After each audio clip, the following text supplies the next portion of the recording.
of the peace treaty between Carthage during the time of Hamilcar Barca, which is Hannibal's father. Carthage had to pay Rome a large sum of cash indemnity. They had to give up all claims to Sicily, and Sicily became officially Rome's territory. You familiar with it? Yeah, picture right. Yeah, basically, yeah. So Sicily now became Rome's territory. So of course, Hamilcar Barca, he didn't like this, but he was underfunded. Understand? And this in 241. So what he did was he moved to Spain. He moved to Spain and established a territory called a New Carthage. And there he went about building up a new army, because even though the government was underfunding him, he went to Spain to get funding from the Spaniards. Understand? So he went to Spain and he brought his young son with him, Hannibal. At the time, there was Hannibal was basically was 9 years old. He was 9 years old. That was about 230 something, about 230 or something, because Hannibal was born 247. Want to write it down. Hannibal born 247 BC. Understand? And they went to Spain in 238 BC. So Hannibal was about 9 years old at that time. They went there with the intention to build up an army to fight against the Romans, because even though they were underfunded, this guy was very determined to fight against the Romans. So they were there building up the army, but in the process of time, they had a lot of uprising against Hamilcar's crew in Spain, in New Carthage, to the point that he was actually killed in one of those skirmishes. Yeah, the father was actually killed in one of those skirmishes in Spain, before he was able to gather an army and to go fight against the Romans. And Hannibal saw it. So Hannibal was just a kid, probably a teenager, because the father died. The father died. Let me get the exact date when the father died. The father died 228 BC. 228 BC. God. Hannibal was born in 247 BC. Yeah, BC, right.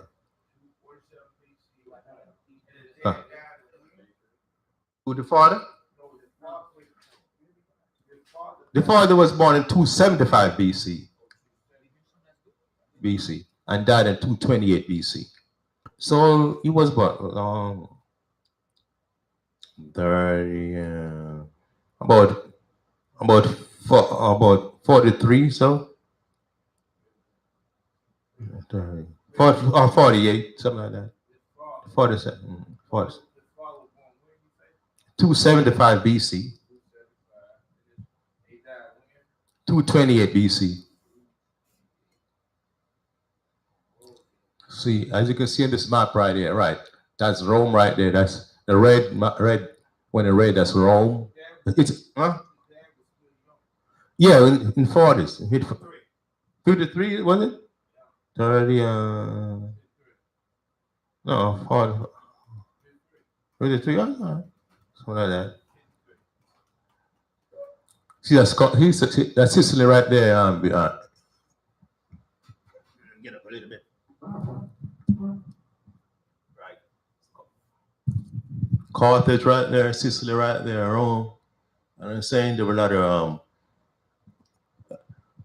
Carthage was having a upper hand, initially, but then, due to the underfunding, men not being paid and all that, You know what I mean? So anytime an army is underfunded, the morale drops.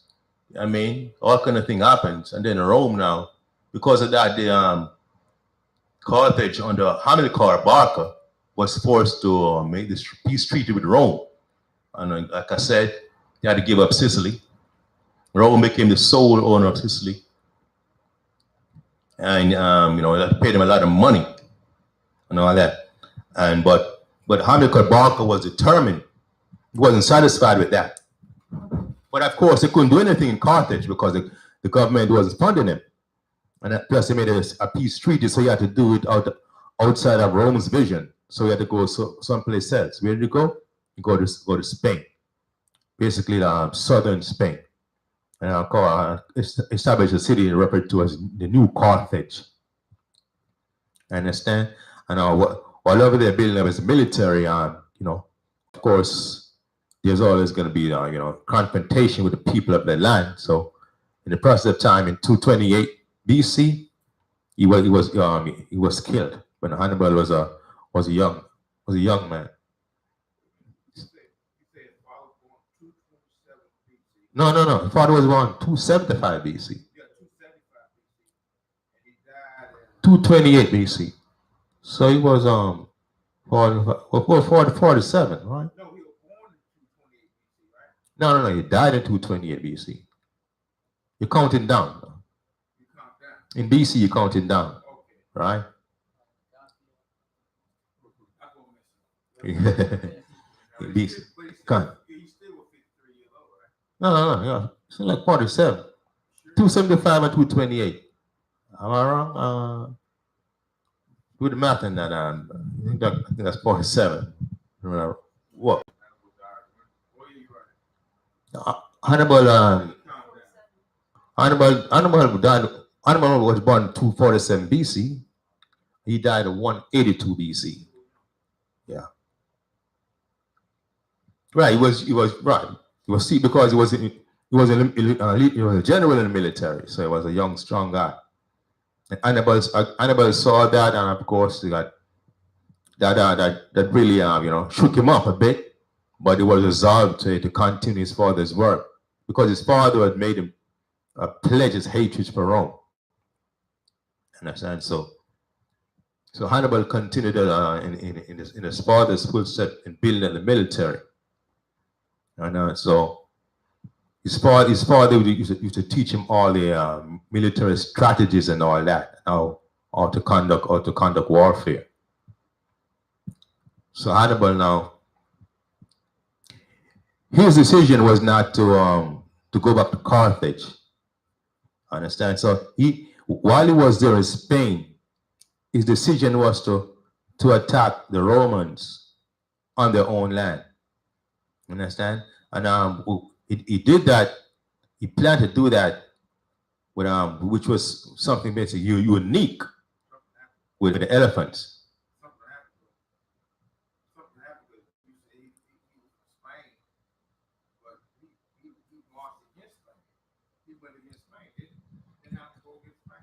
No. See, at this point, when his father went over there in Spain after basically being discouraged at home at Carthage, right? He was over there training his getting in the army, getting funding over there and all that, and then whatever incident he had with some rebels over there. You know what I mean? No, the father got killed over there. But Hannibal was still over there. Hannibal stayed over there to continue his father's work. And he was a young man then, but then he waited. He waited. His father died in 228, so on. So the second Punic War. The second Punic War started like 10 years later, like 218 BC. The second Punic War started 10 years later, 218 BC. I understand with Hannibal, through his father's effort that he took over, was able to muster up like 46,000 soldiers. 46,000 soldiers and a large number of elephants. And they decided to attack the Romans in Italy. Oh, they did that? They marched from Spain, I think from Spain to southern France. Spain into southern France into over the Alps to northern Italy. Yeah, also so the Gauls, some of the Gauls, you know, the territory right there. Some of the Gauls, while Hannibal was marching from southern France, going over to the Alps, to cross the Alps, which was northern Italy. Of course, he encountered those Gauls. Some of them he was able to recruit, and others fought against him. Once marching to Italy to cross the Alps, which are the highest mountain peak, probably the highest mountain peak in Europe at the time. Understand? And by the time Hannibal actually got to the Alps, after his 46,000 men that he started with, he ended up only with only 26,000. He lost 20,000 men due to confrontation with the Gauls, and also from what? From cold, because of that. Yeah, because they started this venture. And I don't know, they started the venture like late October. So that's when it started. It took them 4 months to get to the Alps. So they said October, November, December. So like January, we're talking about in Europe now in January. You know how cold that is.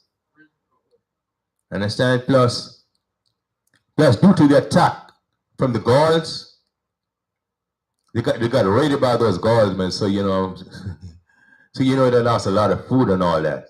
The men died from starvation and from cold, from fatigue and all that, from marching in the winter. So here it is.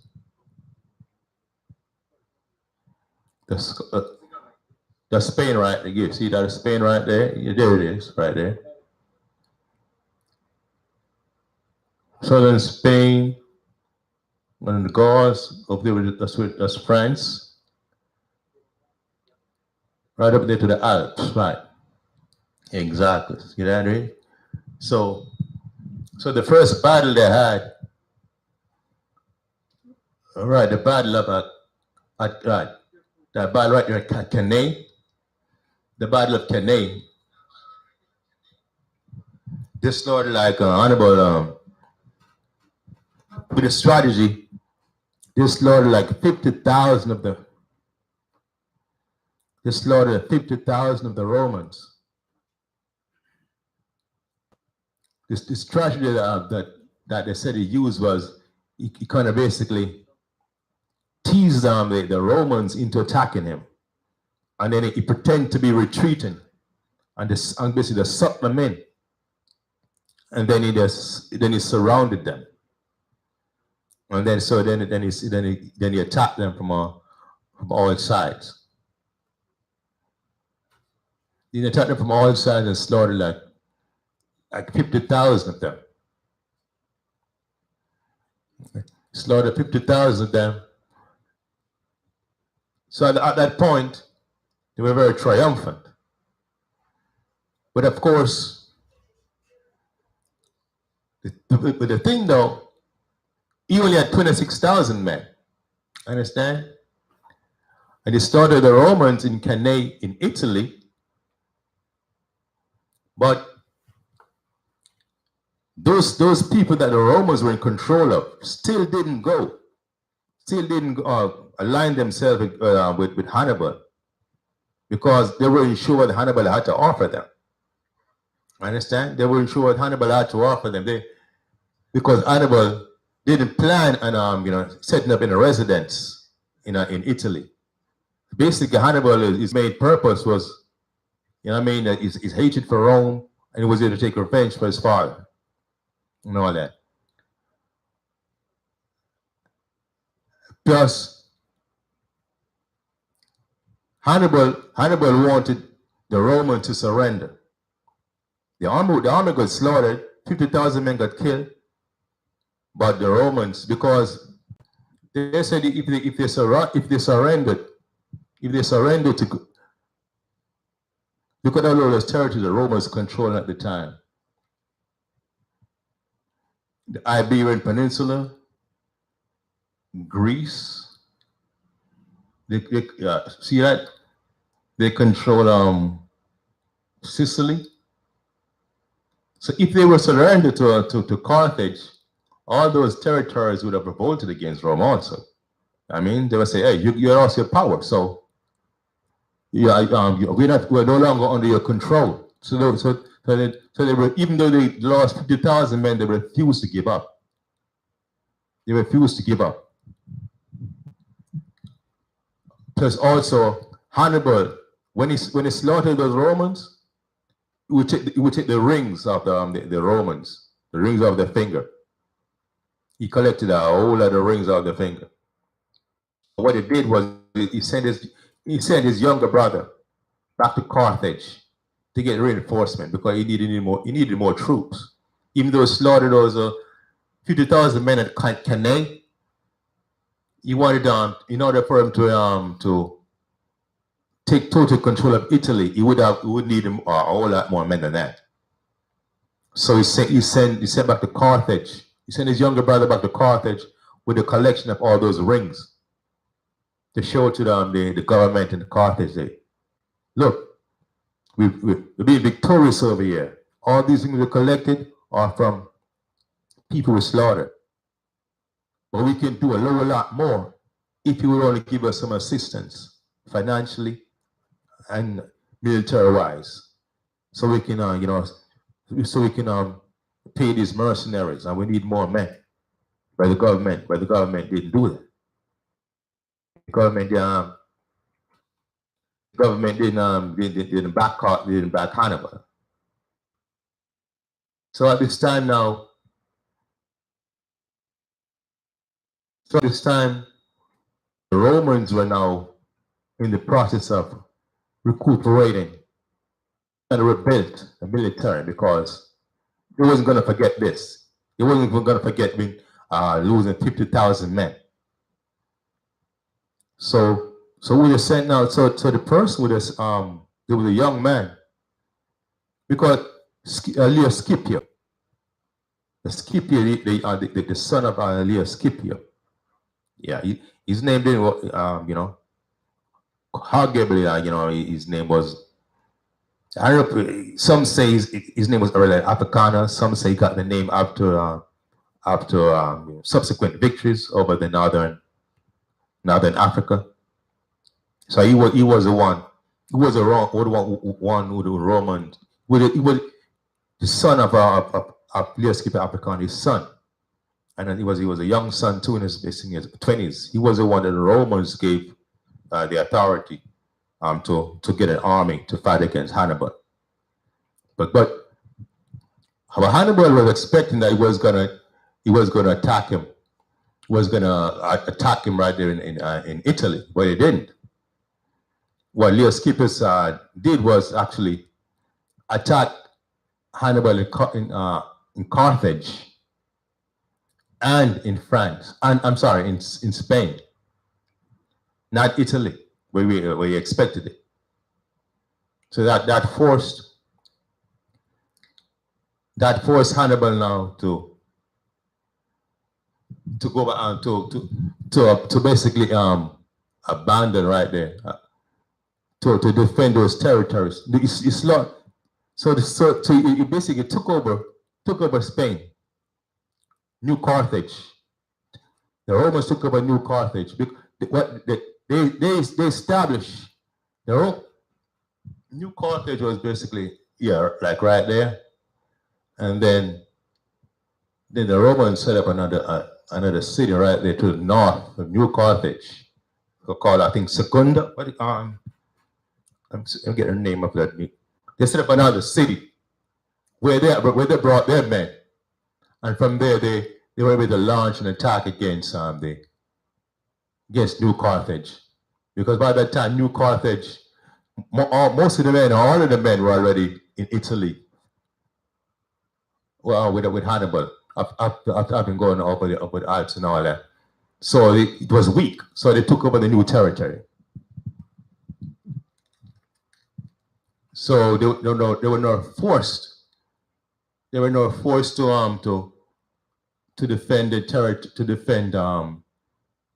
territory in Carthage.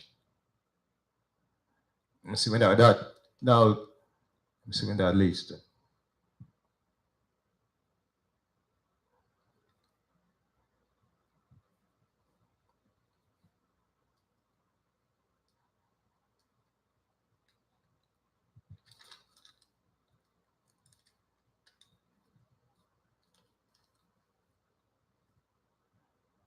Yeah, the city that they established in Spain to the north of New Carthage was Saguntan.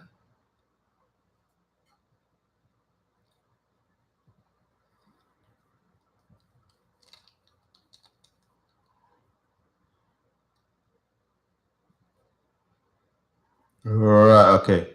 So this Second Punic War with Hannibal and Leo Scipio, this ended in 202 BC. 202 BC. Hannibal lost many men from that attack. Okay.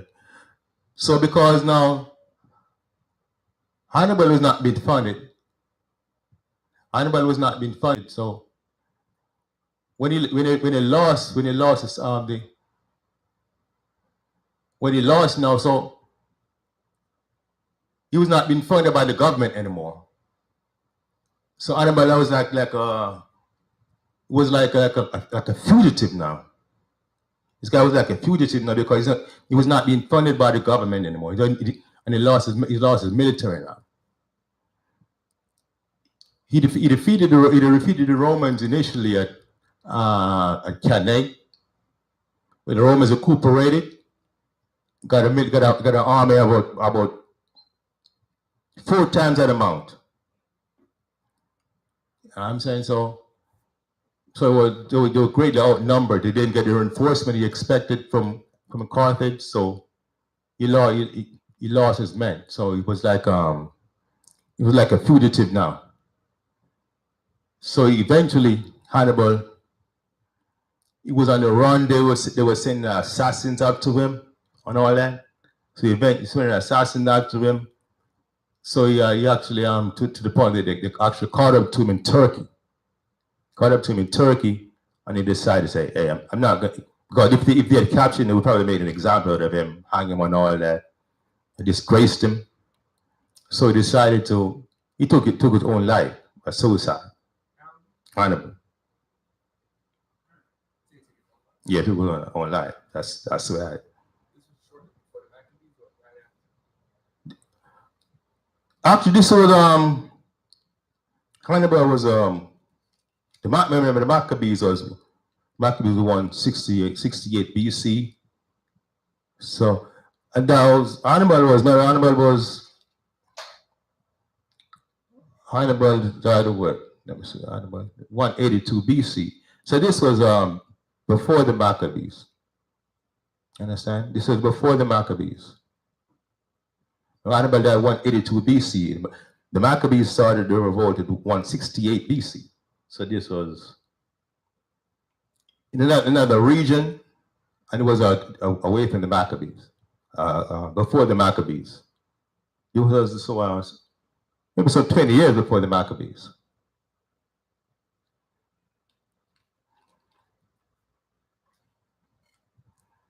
Hannibal was on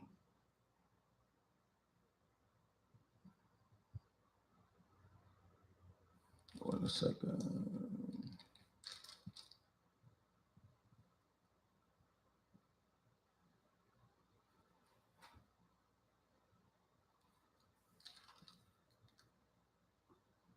Right. So, okay. So after Hannibal After Hannibal died now, there was another peace treaty. There was another peace treaty between Rome and Carthage. Now, there were terms of this peace treaty. There were three main terms of this peace treaty. This peace treaty was supposed to be for 50 years. Understand? This peace treaty was supposed to be for 50 years. Understand? And the terms of this peace treaty was Carthage. We know Carthage was a naval city. And it was a naval city. They did a lot of trading. They were naval merchants, a lot of trading. They controlled the seaport, as you see right there. They were on the north coast of Africa. So basically, all those regions around about them wanted to trade by sea. They had a piece of that action.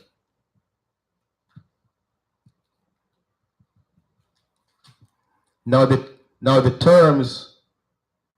peace treaty was a 50-year term. Carthage couldn't have any army. They were not allowed to have any army. And of course, they could not allow to have a big navy. They were only allowed to have 10 ships. They were reduced from a several number of ships to 10 ships.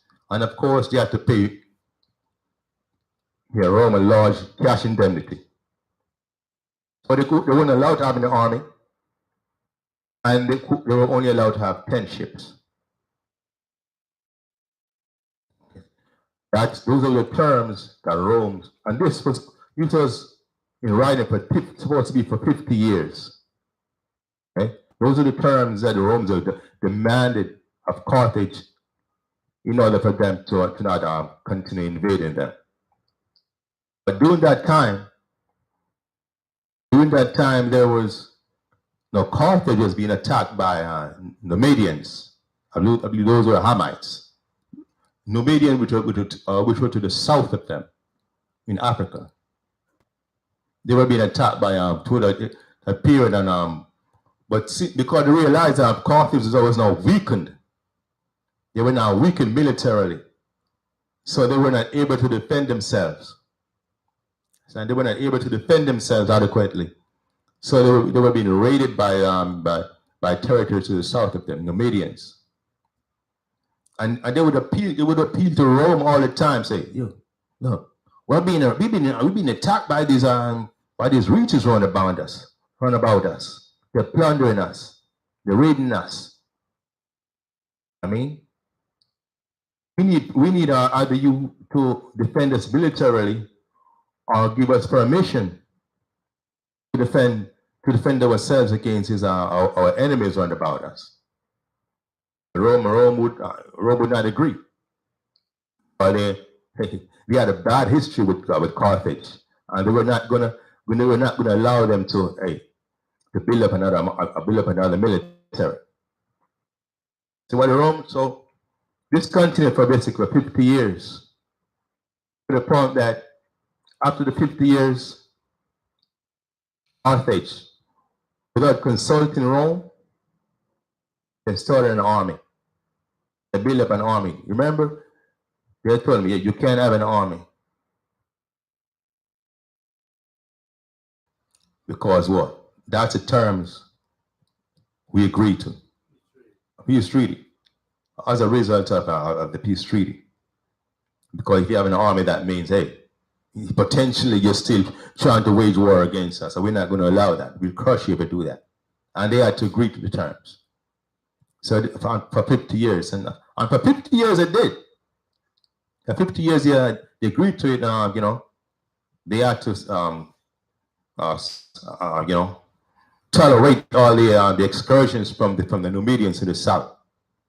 But eventually, they decided, we're not going to take it anymore. After the 50 years, we're not going to take it anymore. So they got their own army.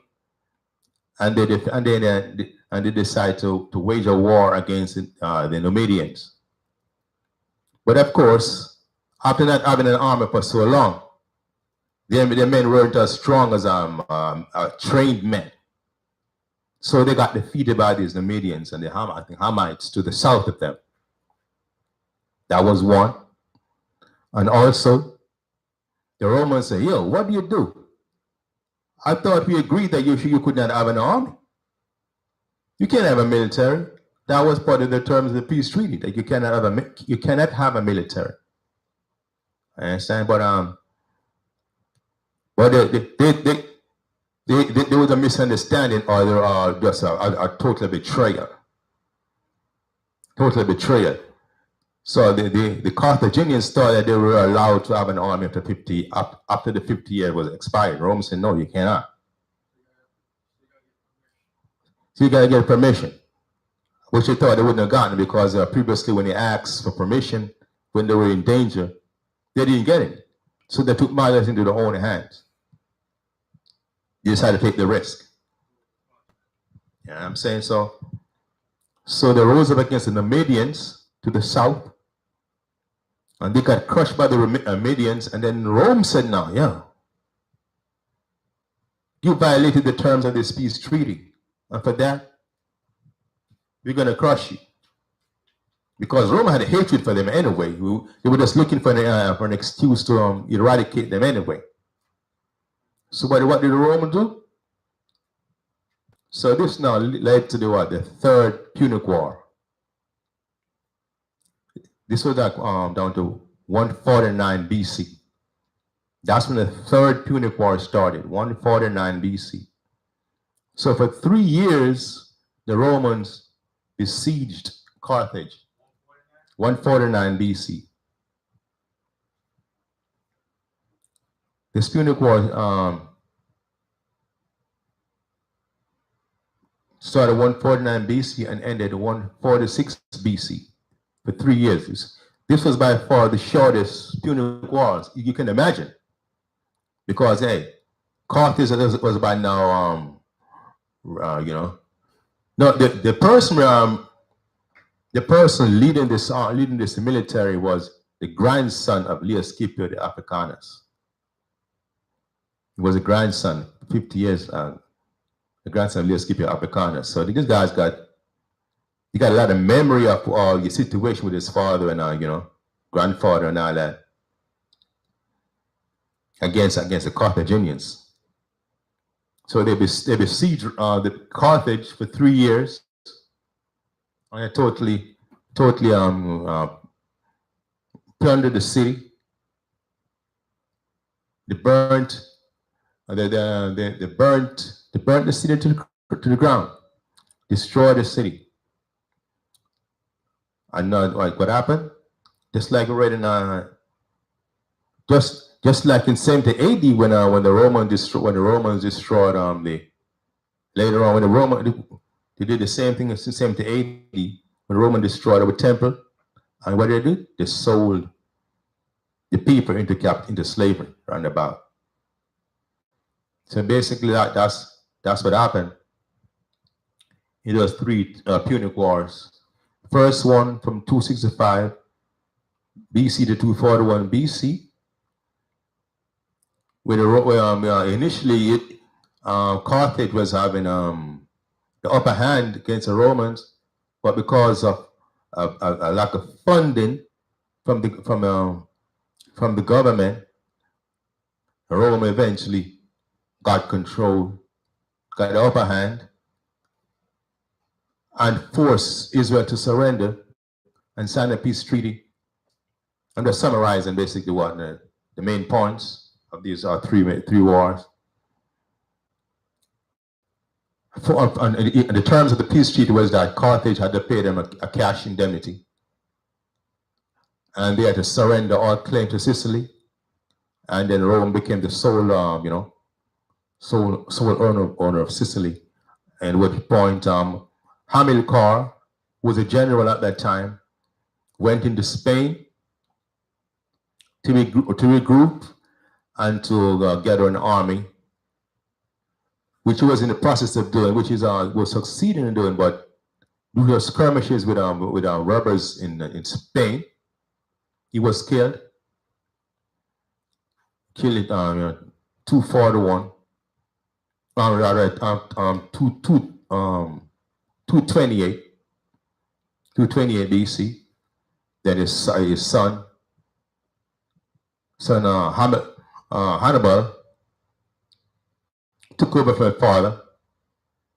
He was able to gather 46,000 men and train elephants, and then ventured on the southern tip of Spain to southern France,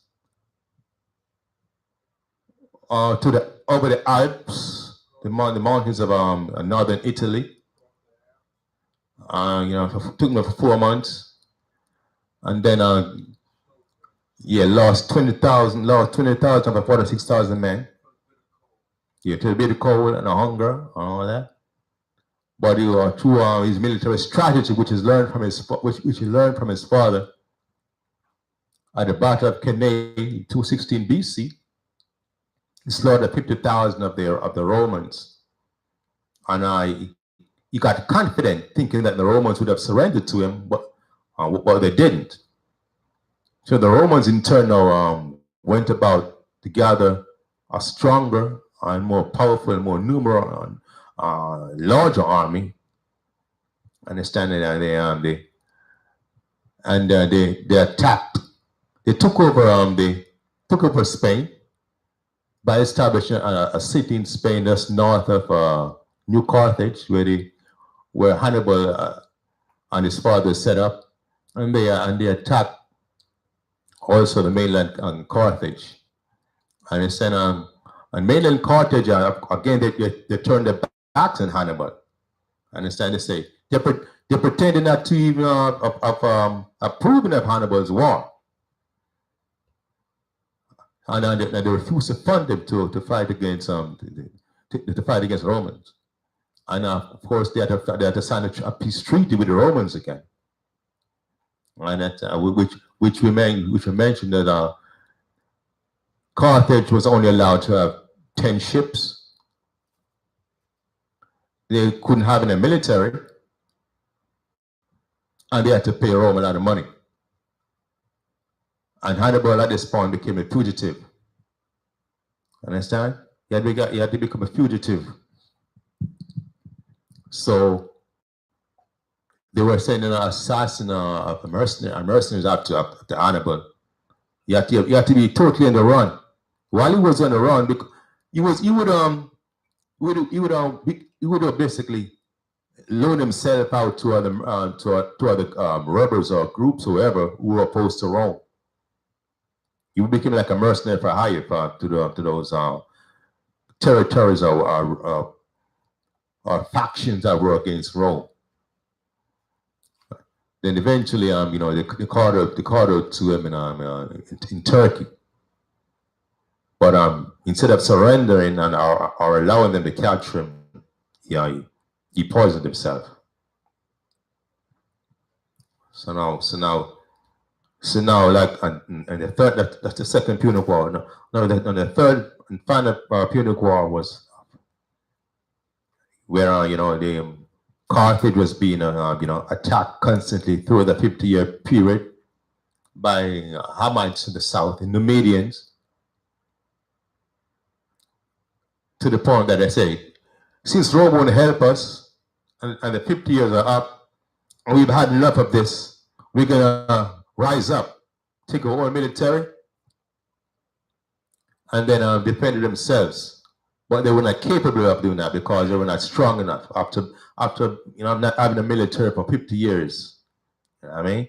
So they got crushed by the Numidians, and again, for violating the terms of the peace treaty they had with Rome, they were invaded by Rome, besieged for 3 years, and from 149 BC to 146 BC, Rome basically plundered the city, totally burned it to the ground, and put an end to the Carthaginian Empire. And the rest of the Carthaginians, what they do to them? They sold them into slavery. So that's why you other than the reference to the history, there is no mention of Carthage. That's that area right now today is known as modern day Tunisia, which is not occupied by Hebrew Israelites anymore, but by most Arabs, so-called Jews. I'm sorry, Arabs, Ishmael. That's how that ended.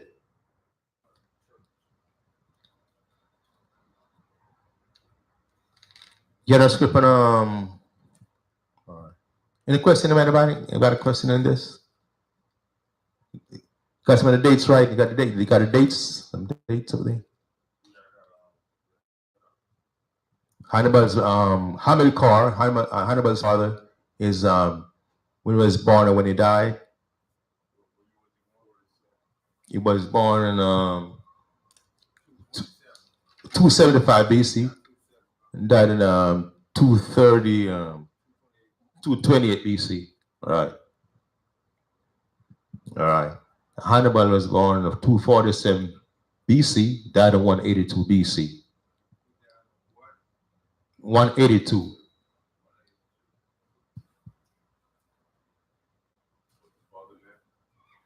Hamilcar, Hamilcar. Hamilcar.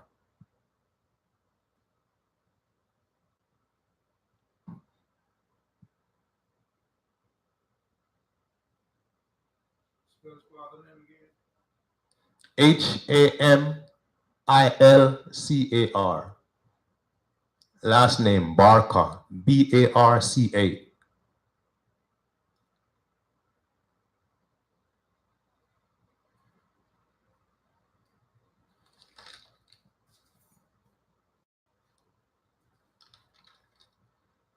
Now, what time is it? 48. Okay. Now get me Judges 6:33. Judges 6:33. One thing about history, especially about history, when it's not documented per se in the scriptures, you just gotta be basically just give you a narration of the events and how they went down. So we could establish from what we read in the Bible, from Babylon to Timbuktu book by Rudolph Windsor, that the people who inhabited Phoenicia, who inhabited Carthage, were people Hebrew Israelite heritage, and the main occupants of the land was of the tribe of Asher and Zebulun. And that city was set up 8th century BC, about 750 something BC. Roughly about the same time that Rome was being established. And they became enemies because they're two ambitious people. You know what I mean? So eventually there was going to be a conflict. See, there it is, Tunis. It's a modern day map right there. Tunis, you see the same right there. So you get see Sicily to the northeast of it. All right, so exactly. So Tunis, Tunisia.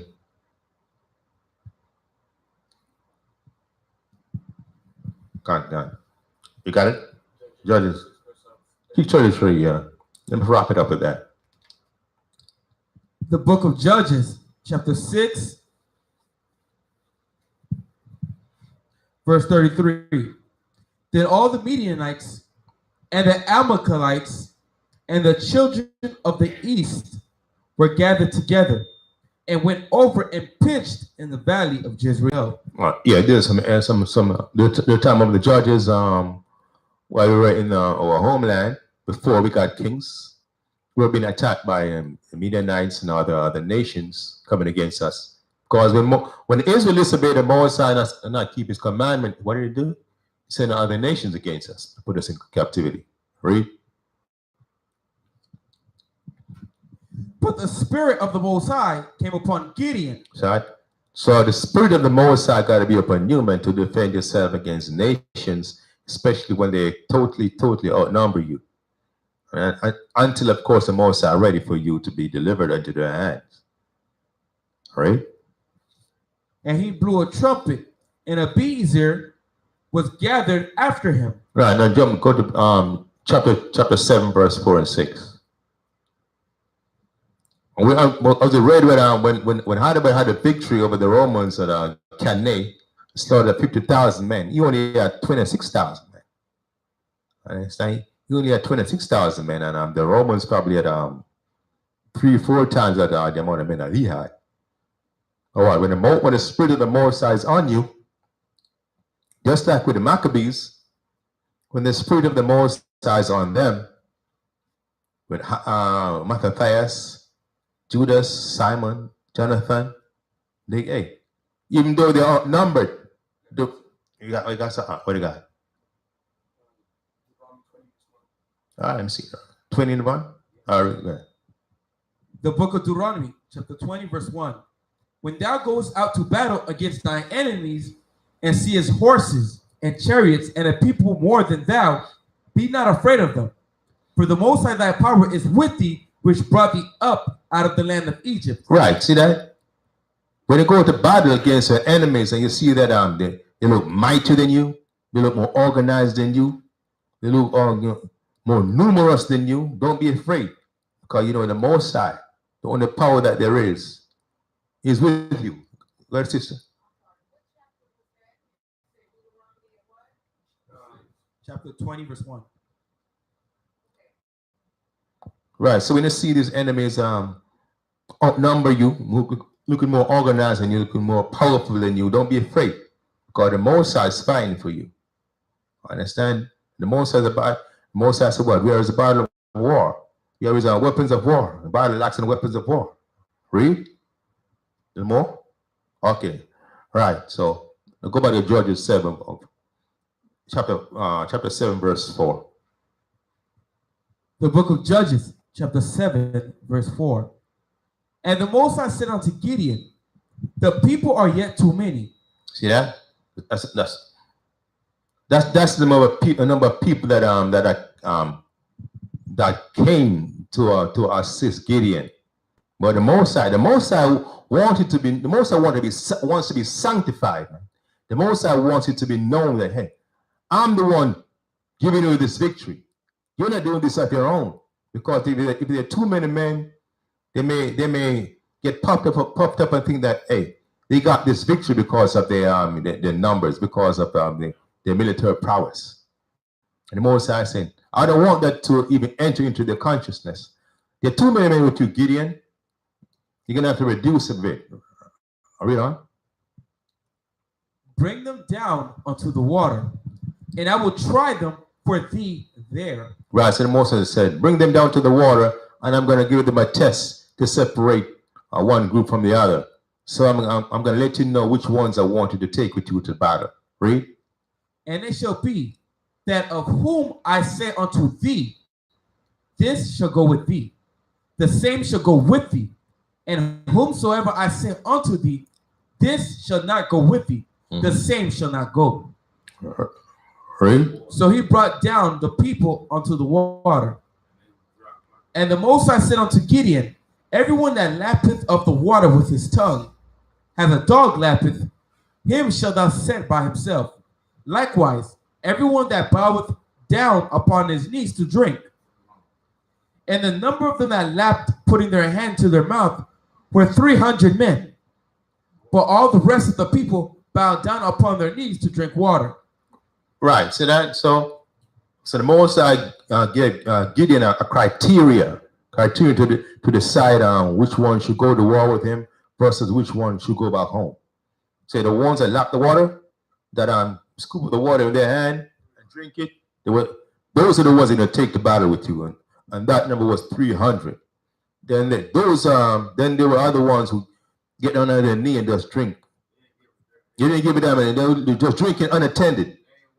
Yeah, exactly.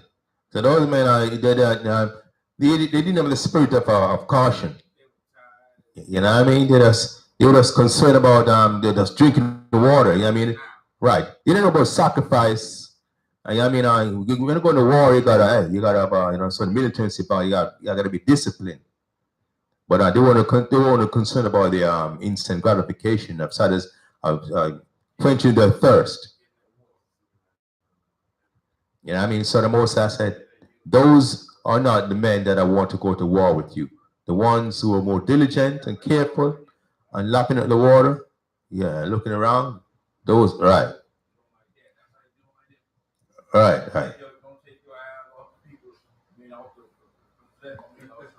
Con. Right. Exactly. Right. So then right there, the Most High, only 300 of those men qualified according to the criterion that the Most High gave Gideon. Understand it? And they were victorious against the enemies whose armor was much larger. So right there, regardless of the number, the Most High can deliver you. And the Most High wants to be known, hey, I'm the one who mustered this military right here. I'm in charge right here. And I'm the one who gave you this victory. God.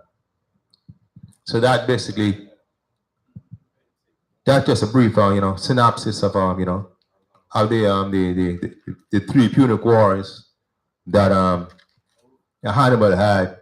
I mean, the Carthaginians, including Hannibal, had, because Hannibal basically was on the involved in the second Punic War. Okay. With that, I'm gonna say shalom to all the brothers and sisters on YouTube or online listening to us. Shamash Gavashai. And to whatever listening, and remember tomorrow, 12 noon, we have the Sabbath service, 12 noon Eastern time. At the water, Yahweh, Shamash Gavashai. I'm Adi Mwapanya, Yarashalam, son of his Jerusalem.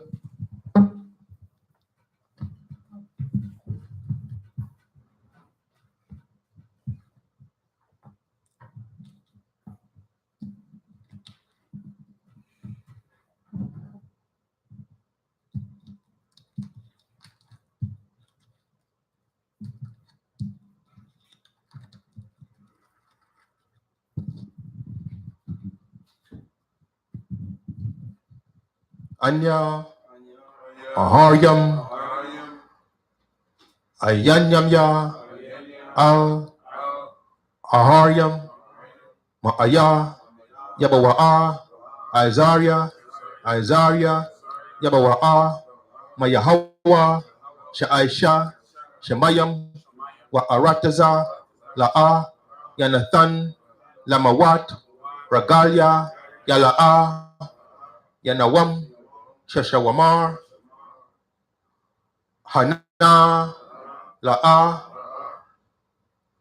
Yanawam, Wala'a, Yayashan, Shashawamar, Yasha'ala, Yahweh, Shemaria, Yahweh, Tazalia, Ail, Id, Yama, Yanya,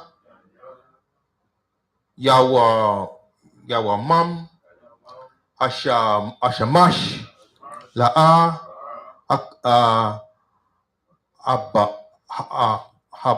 Abaya, Waya Rak, La'a, Balayala, Yahweh, Yashamaria, Kabal, Ra'ai, Yashamar, Napashia, Yahweh, Yashamar, Hawa Lakya, Wabawa Aya, Ma'aid, Wa'aid, Iwalam, Ha'asham, Hamashiach, Yahushai, the water, Aman.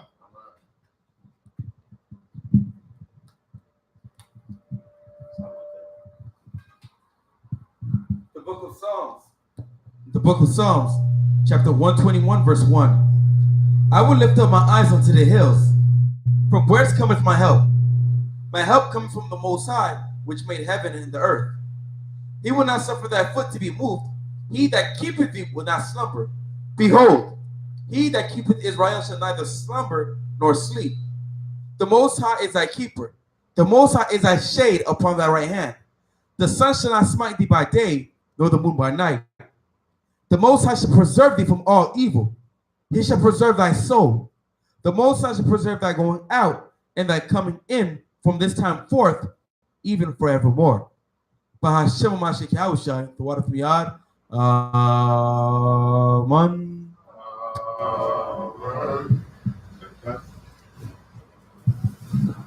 Shalom, Yeshua.